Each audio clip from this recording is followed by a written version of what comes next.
Hello అండి, నేను మీ Sahithya. Welcome back to my channel Sahi vlogs. So అందరూ ఎలా ఉన్నారు? ఈరోజు మన ఛానల్లో రెసిపీ వచ్చేసి అల్లం గారెలండి. శ్రావణ మాసంలో ఎక్కువగా అమ్మవారికి అయితే నైవేద్యంగా ఈ వడలు పెడుతూ ఉంటాం కదండి. మనం గ్రైండర్ యూస్ చేయకుండా మిక్సీలోనే చాలా సాఫ్ట్గా అలానే క్రిస్పీగా అయితే ఈజీగా చేసేసుకోవచ్చు. ఇక లేట్ చేయకుండా ఎలా చేసుకోవాలో చూసేద్దాం రండి. నేనైతే ఇక్కడ పట్టు మినపప్పు అయితే తీసుకున్నానండి. నాకు పట్టు మినపప్పు వడలు అంటే చాలా ఇష్టం.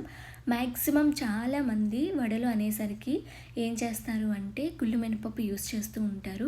బట్ నాకు గుళ్ళు మినపప్పు తింటే అది తిన్నా ఒకటే తినకపోయినా ఒకటే అనిపిస్తుంది అన్నమాట. దానివల్ల బలం ఏమీ ఉండదు. సో నేను ఇక్కడైతే మినపప్పు తీసుకున్నాను, పట్టు మినపప్పు. మీకు కావాలి అనుకుంటే గుళ్ళు మినపప్పు కూడా మీరు యూస్ చేసుకోవచ్చండి. పట్టు మినపప్పు అయితే నేను రాత్రే నానబెట్టేసుకున్నాను. గుళ్ళు మినపప్పు అయితే మీరు రాత్రి నానబెట్టుకోవాల్సిన అవసరం లేదు. జస్ట్ 4 అవర్స్ ఆర్ 5 అవర్స్ ముందు నానబెట్టుకుంటే సరిపోతుంది. అండ్ నేను పట్టు పోకుండా పట్టుతో పాటు నేను పప్పునైతే కడుక్కున్నాను. నాలా ఎవరైనా సరే మీరు పట్టు మినపప్పు యూస్ చేస్తే కనుక పట్టు బయటికి పోకుండా కడిగేసుకుంటే సరిపోతుందండి. జస్ట్ మట్టి పోతే సరిపోతుంది. దాని తర్వాత వాటర్ అంతా వడకి పెట్టేసుకోండి. అందులో వాటర్ లేకుండా ఉండేలా అయితే చూసుకోండి.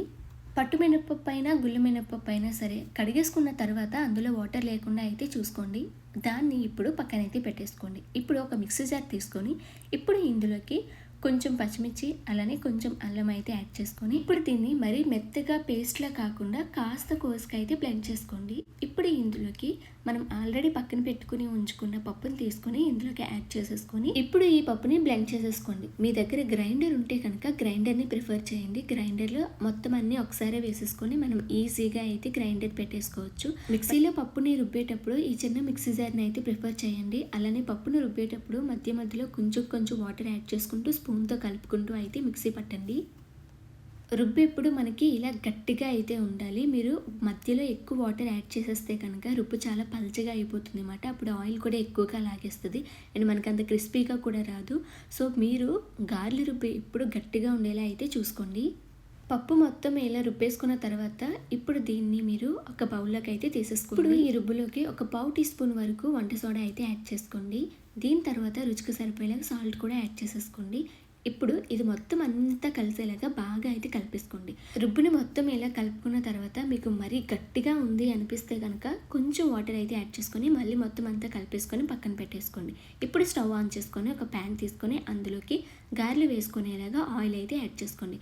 ఆయిల్ బాగా హీట్ అయిన తరువాతే పక్కనే ఒక చిన్న బౌల్లో వాటర్ వేసుకొని చేతులు తడుపుకుంటూ ఇలా గారెలు అయితే వేసేసుకోవచ్చు. చాలా మంది డైరెక్ట్గా వాళ్ళ హ్యాండ్ యూస్ చేసి గారెలు వేసేస్తూ ఉంటారండి. బట్ నాకు ఫస్ట్ నుంచి ఇలా కవర్తో వేయడం అయితే అలవాటు. మీరు కావాలి అనుకుంటే ఇలా కవర్తో ట్రై చేయండి, లేదంటే స్టీల్ గిన్నెతో కూడా ట్రై చేయొచ్చు. నెక్స్ట్ ప్యాన్కి సరిపోయేలాగా గారెలన్నీ వేసేసుకున్న తర్వాత మీరు మీడియం ఫ్లేమ్లోకి అయితే అడ్జస్ట్ చేసుకొని అటు ఇటు తిప్పుకుంటూ గారెలన్నీ ఇలా కలర్ చేంజ్ అయ్యి క్రిస్పీగా ఫ్రై అయ్యేంత వరకు ఉంచుకొని దీని తర్వాత పక్కకు తీసేసుకోండి. ఇలానే సేమ్ ప్రాసెస్లో మిగిలిన రుబ్బుని కూడా గారెలు వేసేసుకోవాలండి. సో మీకు గారెలు అవసరం లేదు అనుకుంటే కనుక మీరు ఆ రుబ్బుని ఒక బాక్స్లోకి తీసుకొని మీరు ఫ్రిడ్జ్లో కూడా స్టోర్ చేసుకోవచ్చు. చూసారు కదండి వడలు చేసుకోవడం ఎంత ఈజీనో.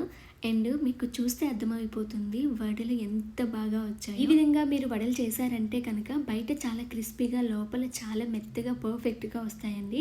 సో మీరు ట్రై చేసి మీకు ఎంత బాగా వచ్చిందో నాకు కామెంట్ చేయండి. నెక్స్ట్ వీడియోలో మళ్ళీ కలుద్దాం. బాయ్.